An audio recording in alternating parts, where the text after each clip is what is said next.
Team ইন্ডিয়ার কোচের দায়িত্ব নিয়ে শুরুটা ভালোই করেছেন গৌতম গম্ভীর। টি-20 সিরিজে শ্রীলঙ্কাকে 3-0 ব্যবধানে হারিয়েছেন। সিনিয়রদের ছাড়াই টিম ইন্ডিয়ার এমন পারফরমেন্স করেছে তাতে খুশি গৌতী।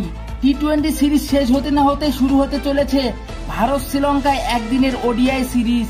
3 ম্যাচের ওডিআই সিরিজে মুখোমুখি দুই দল। আগামী 2রা আগস্ট থেকে শুরু হবে।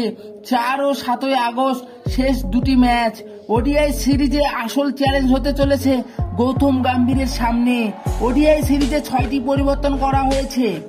ওডিআই সিরিজে দলে যোগ দিয়েছেন রোহিত শর্মা, বিরাট কোহলি, কেএল রাহুল, শেষ আয়ার, কুলদীপ যাদব ও তরুণ হর্ষিত রানা। তবে সিনিয়র ক্রিকেটাররা আশায় দলে অনেক শক্তিশালী হয়েছে। 50 ওভারের ক্রিকেটে অভিজ্ঞতার দরকার হয়, তা রোহিত বিরাটদের থেকে পাওয়া যাবে।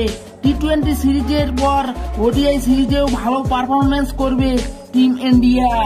একদিনের সিরিজে ভারতীয় দলের টিম স্কোয়াড: রোহিত শর্মা অধিনায়ক, শুভমান গিল সহ অধিনায়ক, Virat Kohli, KL Rahul wicket keeper, Rishabh Pant wicket keeper, শেষ আয়ার, শিবম দুবে, কুলদীপ যাদব, মোহাম্মদ সিরাজ, ওয়াশিংটন সুন্দর, অর্শদীপ সিং।